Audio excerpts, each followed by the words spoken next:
Hello there and welcome to our Shield of the Sun video.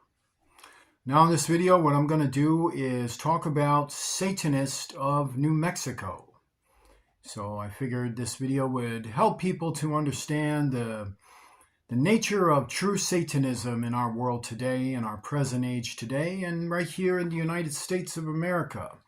So I did a lot of videos talking about this particular subject and talking about what I actually did know about it, and thus we'll talk now more about Satanists of New Mexico, what makes New Mexico interesting when it comes to supernatural happenstances. As you know, there's many stories that come out of New Mexico regarding UFO crashes, UFO sightings, UFO abductions, sightings of non-human entities along the roads, sightings of non-human entities coming out of people's walls, coming out of people's ceilings and floors, apparitions and hauntings of people's homes, workplaces, public works, streets, deserts, auroras, mesas, they call it the mesa, the desert. Even Masons had hauntings in New Mexico and in other manner of things. So let's talk about it. What is with all of these sightings? You know, these sightings come with also alien abductions. There are a lot of people in New Mexico talk about being abducted. They talk about being harmed, hurt, and maligned, even raped and molested, even possessed, even given messages from outside alien forces. There are varieties of UFO covens in New Mexico, and there are also space age groups in New Mexico who believe that one day the aliens will come down and give them a message of humanity and nature, and everyone's going to get together and they're going to paint in the middle of the desert, and while they're in the mesa they can sit out there and chant to the wind, and maybe some demons might come up from the desert, maybe a necropolitan might eat them until they realize this is a bad idea. So let's talk about it. What makes this interesting? So for one, you have to factor this thing. Why do so many stories of this sort comes out of New Mexico? Well, actually, you can find these things everywhere around the world. These things have happened all over the world, in every state and in every place. It just so happens that in New Mexico, according to Central Intelligence Agency files, and according to FBI investigations, and according to other state and local and federal law enforcement, is that they have a high degree of satanic covens in New Mexico who know about magnetized areas of conjuring and spells, and they know formulas and incantations and the actual ancient rituals of conjuring by name fallen angels into our galactic realm, into our temporal plane, from multi-dimensional dark spears, and from the darkness and from the very spears of death from the devil, and from the bowels and gates of hell. They open up multi-dimensional doors relating to spears of demons and attract those spears to certain areas in New Mexico and conjure forth evil spirits into our realm to take astral plane form to physical form, or taking celestial form to temporal plane form, or taking various forms. So to understand, they have ways of conjuring various demons. Some demons will appear in transparent, lucid ways. Some demons will appear physical and be in our physical plane and initialize physical attacks or physical haunts, or find a nest, an area they can nest at, which will usually be on the property or grounds of a Satanist or a satanic family, or somebody who owns the property, who would then conjure these spirits into their property to infusionate their magnetized aura, meaning their travel path to their property, and hence their property becomes haunted. Actually, it becomes magnetized and cursed with these demons. So to understand, this information that I just gave you is information that is known to a lot of Satanists in New Mexico. So there's actually Satanists in New Mexico who know this proper information about how demons are accurately conjured. and why they're conjured and why they go to certain locations to conjure them. Because there are certain locations in New Mexico. In fact, there are many, many, many locations in New Mexico which have magnetized areas where conjurers and Satanists like to go to these areas and conjure for evil spirits to manifest from the void and then come into our temporal plane and harm us. So how do these Satanists get that preparation done? What is it that the Satanists do in New Mexico and even all around the world to understand what I'm describing in New Mexico as a habestance and as a methodology in our tactics and our actual deeds that are done by Satanists in other places around the world when they conjure multidimensional demonic forces. So to understand it, what do they do in order to initialize their rituals and ceremonies in New Mexico, as is akin to what other Satanists do all over the world? Well, the first thing they do is they learn Satanism. They learn real Satanism, so they have to learn how to get away with crimes. They have to learn how to lie. They have to learn how to steal. They are hypersexualized, so they learn to be pederasts or pedophiles. They'll have been molested. So many of these Satanists that are in New Mexico, usually a lot of them come generationally. They come by families whose legacy is tied to Satanism, to ancient Satanism. So they had ancestors that were into Satanism, and then they taught that to various persons in their family, and then down the line and down the line and down the line, coven members who are attached to these families would always teach a member of their family who's been chosen among the coven to carry on the line of the information of Satanism so that they can then take those lessons into their families and continue to apply those same lessons of real Satanism.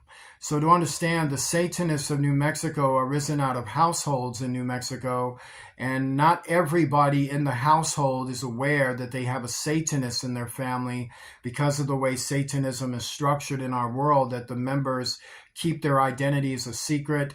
They keep their coven meetings a secret. They keep their real intentions a secret. They keep their activities and their agenda a secret from outsiders of the coven. So to understand, let's say you're a family in New Mexico and your mom is a Satanist and the sons are not. Well, then the sons are not going to know what the mom's real intentions are, what the mom's real agenda is, what the mom's real purpose for the devil is. Let's say it's the father. Let's say it's the mother and the father. Or let's say it's the sons and daughters and not the parents. Then the parents are left out of the loop of what the sons and daughters are doing.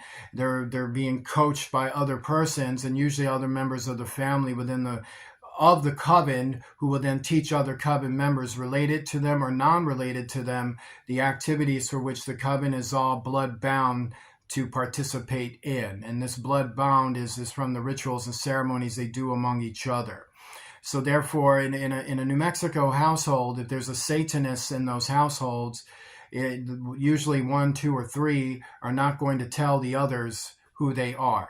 So they got their own family, they got their own clique, they got their own people. And so therefore their family, their true family blood ties at that point go to the coven. It's the very coven members, the other Satanists, for whom they are considered loyal to and swear oaths to and things like that. As they swear their oaths to Abaddon to serve him, that is what they make sure each member is doing, serving Abaddon.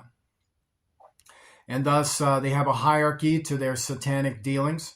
And thus, that's how that will go. They may have a high priest or a high priestess, and things will go from there.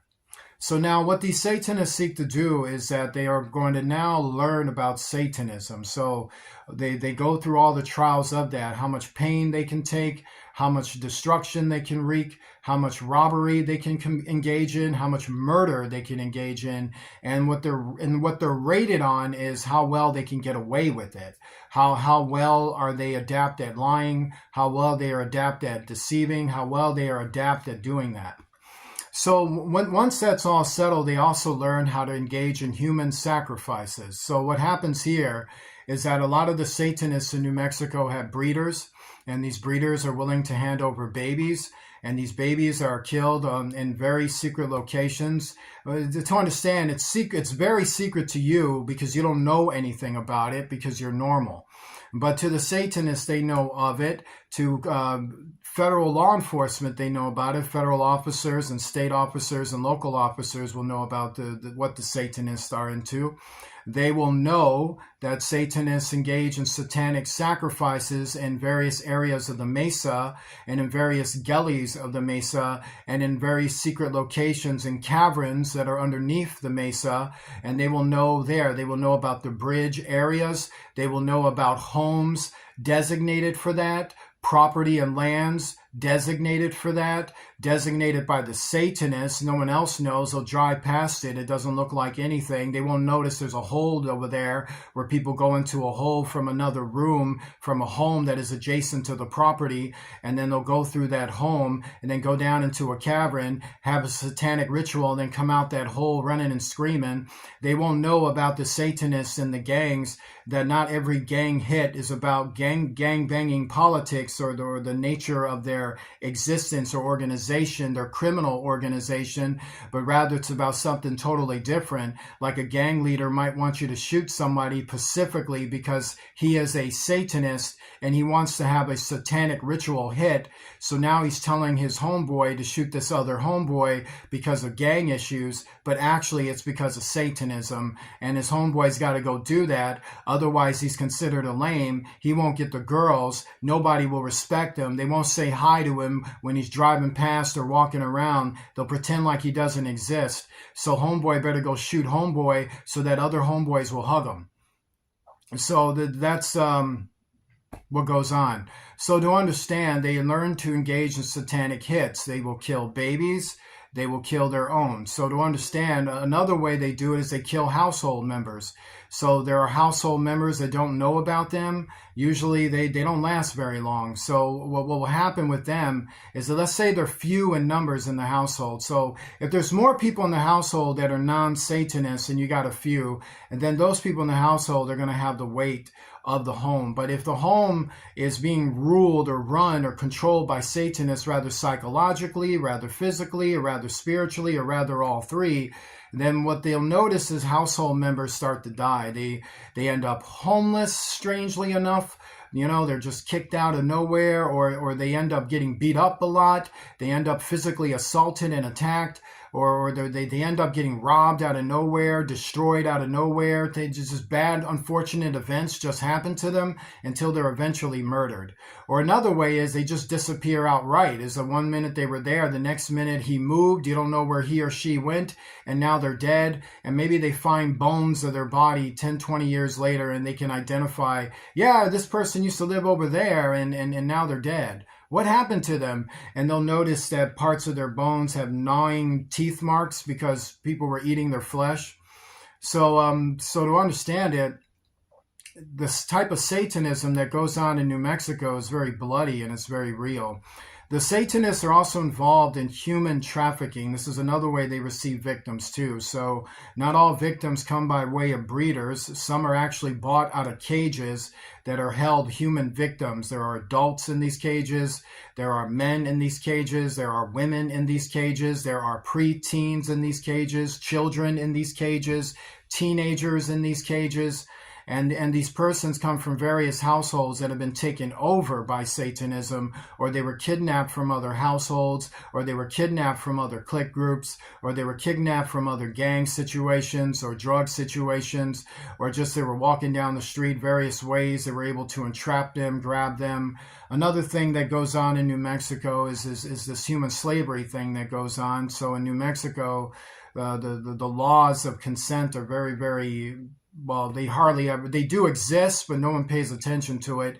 So the things that are accepted there are pretty sickening. A lot of pedophilic behavior is accepted there. A lot of incestual behavior is accepted there. And that's to say accepted by those who do accept it. It's not to say generally people in New Mexico are into that, because generally they're not. You just have families that are, and they feel more comfortable in New Mexico practicing that sort of thing than in most other states. Most other states, might just go, well, if your neighbors are like that, then I guess you're like that. Where in New Mexico, it's more like I feel very comfortable doing that. Those that do that, and they go ahead and do that, while other persons feel I don't like the way you are, and there's just nothing they can do about it. And thus, this is what goes on. So to understand, and the Satanists in New Mexico tend to often bring the bad reputation in New Mexico that it gets. They're heavily involved in drug trafficking and the fentanyl distribution through the Santeria covens that are attached to the cartels.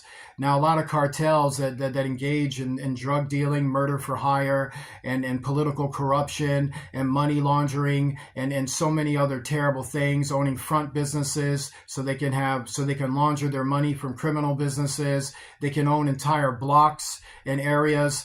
A lot of these cartel families are into hardcore Satanism. Like they engage in human sacrifices, like back in the days when they were like taking people on top of those temples and stabbing their hearts out. A lot of those cartel members like to engage in Aztecian satanic rituals, Mayan satanic rituals, Santeria and deep ancient satanic rituals coming from, the bowels of Satanism seen out of the dark woods of Spain and out of the dark recesses of the caverns of the Caribbean and Central America and North America. I mean, all manner of stuff, South America, and then in ancient dark rituals that they came to learn about in the multi-dimensional spells and formulas that are used to speak and conjure as they are sacrificing people in order to call down entities that appear like UFOs, that appear like lizard people, that appear as beastoids, so-called dogman, and so many other things. So let's talk about why there's so many legends in New Mexico.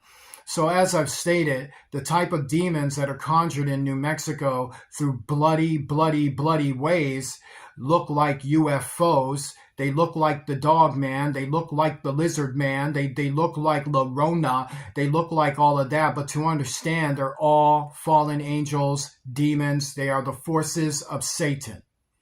Okay, so they're the forces of Satan. Okay, so let's just get it right. Don't call it dog man because it's not a man. When you're calling it dog man, you're just saying you're in love with it, you want to sleep with it, and you're a disturbed human being. So if you don't want to be a disturbed, ancestral, sick, pathetic human being who uses your money and time to kill the children of God, then what you want to do is accurately call it a demon of a beastoid species of a multi-dimensional region made from abomination and made from sorcery. Sorcery infusionated with abominations. The abomination is the beastoid. So hence it is a clone of a fallen angel that exists on a physical temporal plane. Hence, those are the type of demons that make nest in Satanists' property. So sometimes, let's say if your mom is a crazy Satanist and you're not, and your mom knows an incantation formula spell, how to conjure an actual beastoid into our physical plane, then she will sacrifice a baby or maybe one of her sons or her cousin or her friend or some baby you don't know about, and then go ahead and do that and then have an entire nest on her property where she then molests and rapes her children and continues on with mischief and pain and satanic dealings in order to reinforce the conjuring that is taking place upon his or her property. This is what goes on in New Mexico with Satanists. Not only will they conjure those things, they'll conjure UFOs and magnetize them to their property. They'll conjure those type of demons, fallen angels. They'll conjure serpent types, serpent eaters that come from multi-dimensional spheres, from dark interdimensional portals, and they'll come into our realm and eat people.